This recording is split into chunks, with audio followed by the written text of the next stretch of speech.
I'm done justifying these videos about the Drake and Kendrick beef.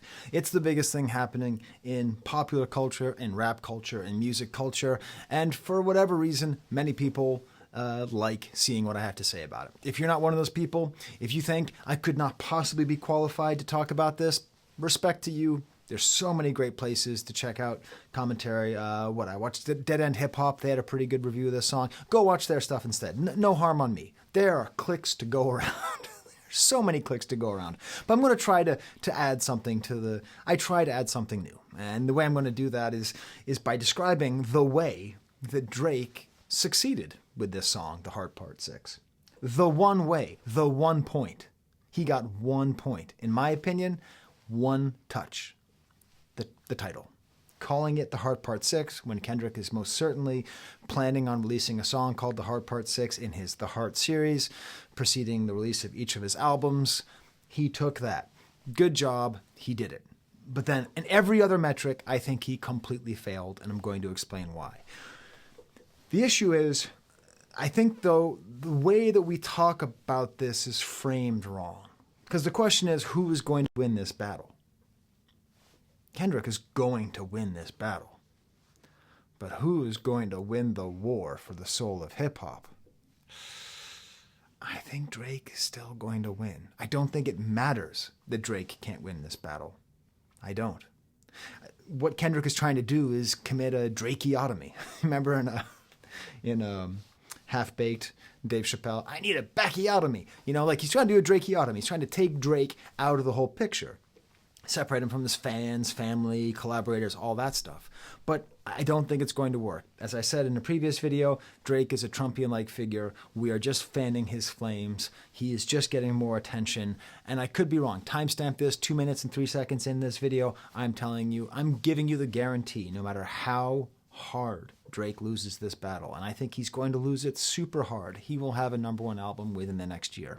He just will. He's just that big. He's just that popular. He's just this good at being popular. Okay? So, all that being said, he's still going to lose this battle, which is the thing that we're thinking about. And he's going to lose it in multiple ways. These are the three. I'm going so goddamn internet on you. I'm giving you a list of 3 reasons that Drake completely failed with this song, The Heart Part 6. And I mean completely failed. The first one is simple. It's all defense, no attack. Okay? He's just sitting in a low block, hoping to weather the storm, hoping 90 minutes go by and no one's able to score a goal on him. It's not even a song. I mean, the beat's fine. It's like maybe the 7th best beat in this whole beef.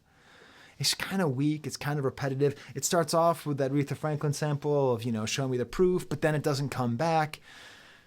Basically, it's just, it's like a voice note with like some generic beat put in behind it. And the whole thing is just served for him to be delivering. Essentially, when I listened to this for the first time, I just pictured, you remember the presidential debates when they used to do those between Clinton and Trump, and Clinton would just say something true and then Trump would just go, wrong. The whole time, I just feel like this is just Drake listening on his headphones to Meet the Grams and just being like, wrong. And that's the problem, is that he's totally on the defense. But the way that he's a defense is actually a little more, perhaps, I'm going to use the P word, problematic. I'm pushing P. I'm pushing the word problematic. I think he's gaslighting. Now listen, I don't know the truth. I don't know the truth of the accusations against Drake. But if I were just observing this, and this were not such a charged thing as being a, what did you tell me to call it? A PDF file downloader? Is that what you told me to call it? YouTubers, YouTube commenters, whatever it is. Somebody who takes advantage of minors for sexual gratification. Okay? I'll just say that.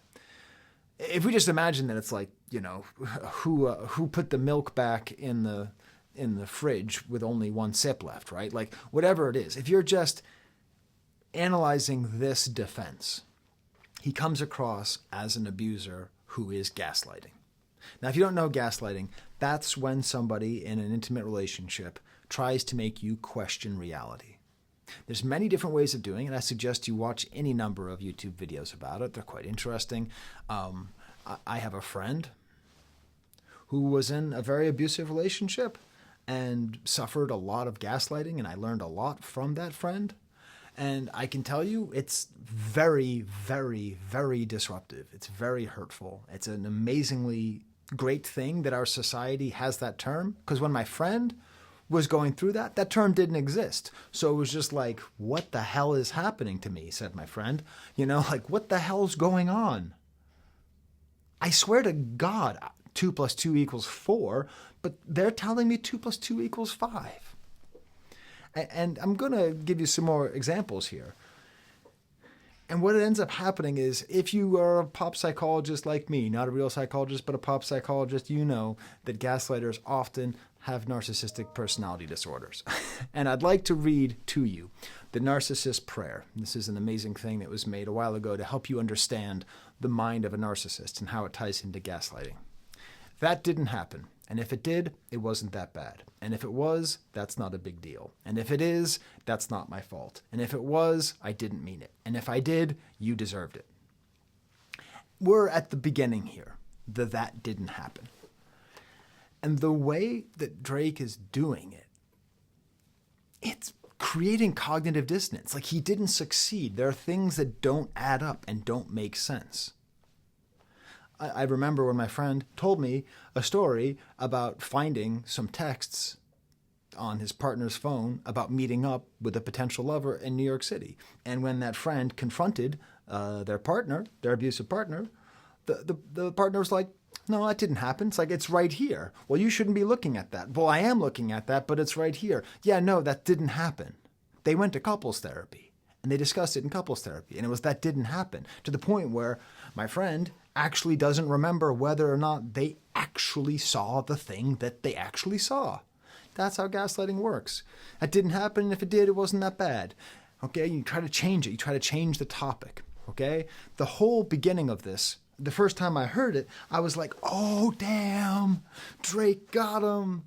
Drake got him because he's saying that there was a fake mole in his camp feeding fake information to Kendrick. Wow, and there is no 11-year-old daughter. Wow. And then I thought about it. First of all, let's say this is true. That's like saying, I peed in my pants, and everyone knows that I peed in my pants. But I told you that I peed and pooed in my pants, and you said that I pooed in my pants? Sucker. I didn't poo in my pants. I just peed in my pants. I just have one child who I probably never would have claimed if it wasn't for Pusha T. I am just a deadbeat dad with one person. Nah. But even that, it's so wild because he undercuts this claim.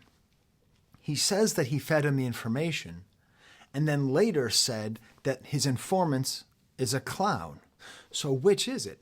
Does he have a fake informant, or does he have an informant who is real but not reliable?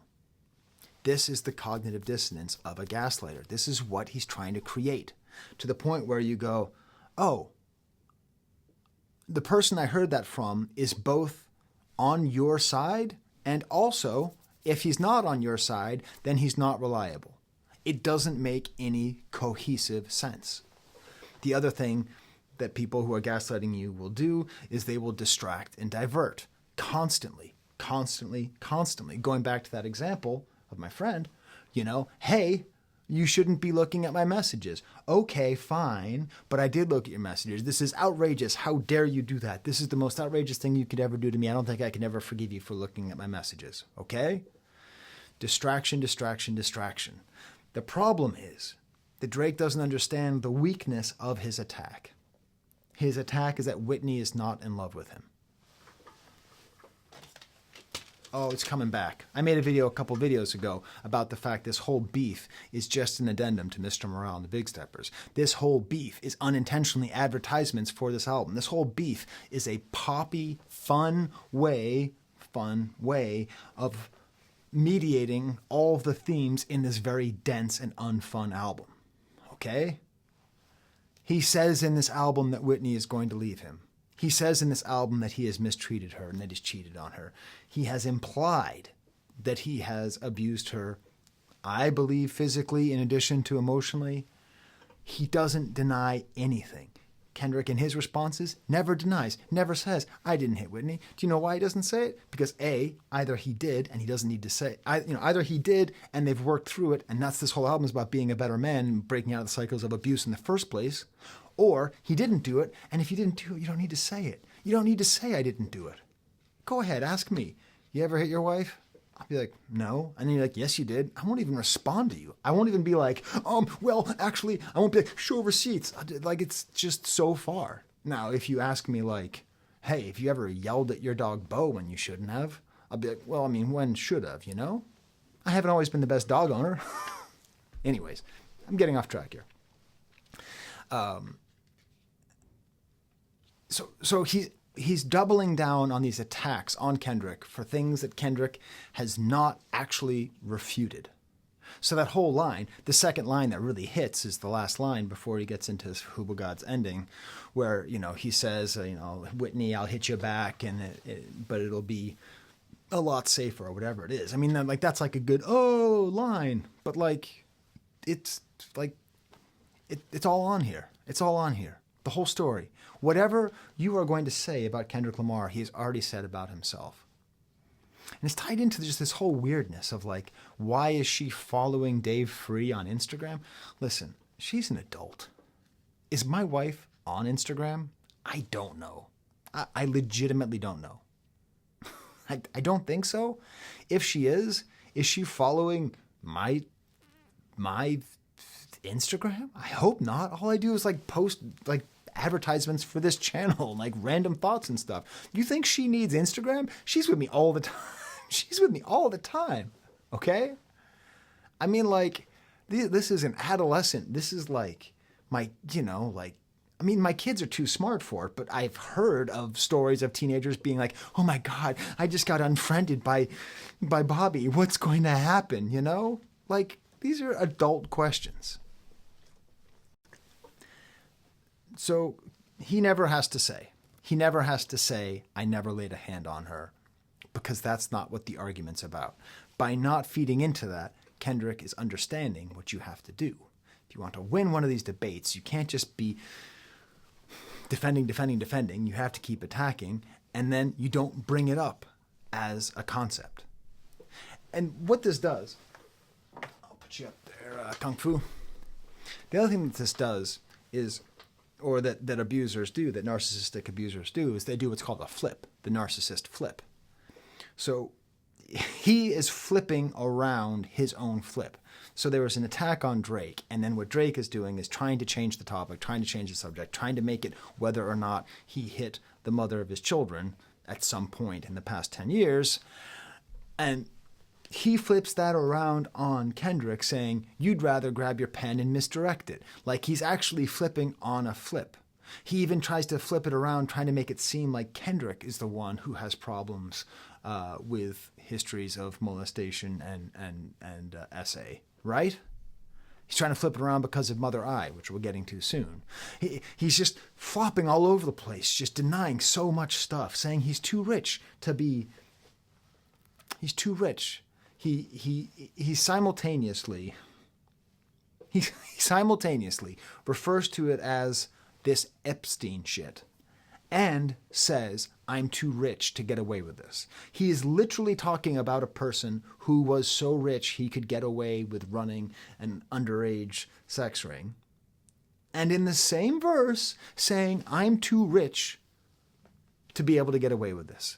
That's what makes me think this stuff is all true. It's not based on evidence. It's based on this style of argument where he's just denying and throwing these things out there, and you have to believe two things are true at the same time. You have to believe that Epstein could get away with it because he was so rich, and Drake can't get away with it because he's so rich. All of it doesn't work. It just doesn't work. It doesn't read. It doesn't read.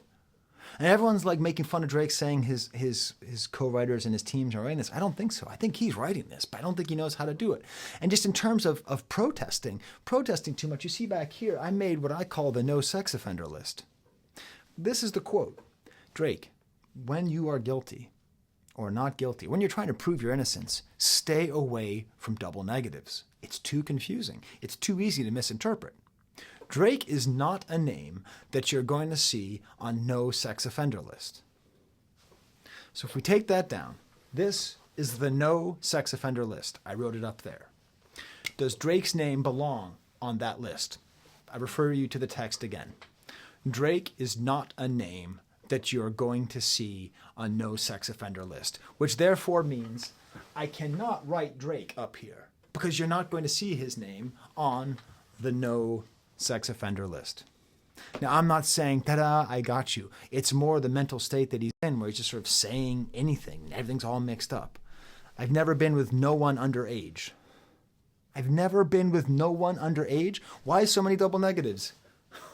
I'd never looked twice at no teenager? Why so many double negatives? But going back to the third reason that he's failed is that this song, more than any other song, is an advertisement for this. How many people have gone back and listened to the song Mother I Sober? How many people who I bet gave up on this album because they thought it was too dense and they wanted to be more like Damn, which is understandable but unfortunate because it's such a great album. It's understandable though. I don't make fun of anybody who did not dig this album. It's very hard, very dense. It doesn't mean you're small-brained. It just means that you weren't up for this album at the time that it came out. That's totally okay. But you're missing out on some great music, some great culture, some great rhymes, all that stuff, and you're missing out on the song Mother I Sober. Now, I've been talking about Father Time because that's the one that relates to me the most because my dad recently died and because I'm a father and all that stuff, but holy cow, he directly references Mother I Sober. So you have to go back and listen to this. Now, the weird messed up thing is he takes this fake position of empathy. Okay, so first of all, he misreads the text. He reads the text. This is why it's very important. Critical thinking skills are very important. This is why it's the most important thing you can learn in college is critical thinking, reading comprehension. I'm not trying to be patronizing. I'm just trying to be honest. I'm trying to be clear. It is the fact that one could listen to or read the lyrics to the song Mother I Sober and conclude that Kendrick himself was sexually abused is completely against the sense of the text. The text itself is about generational trauma and about the fact that his mother assumed that he must have been abused because of the abuse that she suffered herself. It's about the presumption of it, not about the fact of it. Never lied, but no one believed me when I said he didn't. He's talking about shivering. He's talking in this frail, broken voice. He's talking about not being believed because the cycle of abuse going back, generation after generation after generation. He explains how many people were abused and taken advantage of and mistreated and R-worded all over the place. And what does he say about it? He wasn't touched, but he was still affected because he was constantly chasing manhood. But Whitney's gone by the time you hear this song. She did all she could. Drake, you sent us back to this song. And in this song, Kendrick Lamar told us that Whitney left him. And now we're supposed to sit there and listen to your track where you say, how come you haven't talked to Whitney in 6 months? It's like we know why. We know why. Because their relationship couldn't survive the results of the trauma that he suffered. And it wasn't SA, it was other stuff. And it's such a beautiful song. And it's so powerful. And it's so meaningful. And it's something that Kendrick can bring us. And it's a reminder, Drake, that you can't. You just lack the self-awareness. And, dude, that's all right. I love, the Stooges. Like proto-punk from the 60s, Is Iggy Pop in 1969 capable of writing a song called Mother I Sober? No, not all music has to be all things all the time. But this is a very special thing. And you are attacking a man who is capable of doing something uniquely well in the art that you yourself practice. And in your effort to try to take so it was already his approach. He was already taking sympathy. He was already saying, I feel bad for you because your father didn't claim you. Kendrick was already referring this to Mr. Morale. Now, Drake has done a double Mr. Morale. On the one hand, he's sending us back there. On the other hand, even if we don't go back and read the actual text, even if we take Drake's misreading of the text as being accurate, we are then understanding the cycles of abuse that is talked about in Mr. Morale. Everything goes back here. Everything goes back there. Everything. Because that's a great piece of art that describes cyclical trauma. And then we get the end bit. So those are my 3 reasons why it doesn't work. Strictly on the defense, he's exhibiting all of the traits of a gaslighter, and he's making advertisements for Mr. Morale. The end bit is just a little bit funny because I like to talk about comedy on this channel, just for reasons. And just the way that he's talking at the end, you may or may not know, I'm a big fan of Homestar Runner. There's a song called Everybody to the Limit, and there's this bit at the end of the song where the character Strong Bad, it's like, come on for Hubel, guys. Everyone just, feels sorry for you. I mean, I do. Just the way that he delivers. If you've never heard the song, just listen to it again, because it's funny because Drake is trying to sound offhanded and like cool and composed, but he's still just trying so hard. And because he goes back and he goes back and he restates the beginning. He's like, you made 5 songs. The one before last is one where we fed you information. That information was false. Like, it doesn't come across as actually authentic. It comes across as inauthentic. Come on for Hubel, guys. This was the sheet that I made for the last time for push-ups. This is a reminder of how far Drake has fallen. These are all the points that he was attacking Kendrick on in that song. Quality of art, success, direction of influence, intelligence, independence, and then ad hominem attacks, rubber glue, and then strays. It's just stuck here. It's just stuck there. Nothing else is on there. Not success, not quality of art. All right. There you go. Drakeotomy 2020-24. Will it succeed? Will it fail? I don't know. And dear God, let's hope that this music is continually... I don't even know how I'm going to end this. This camera.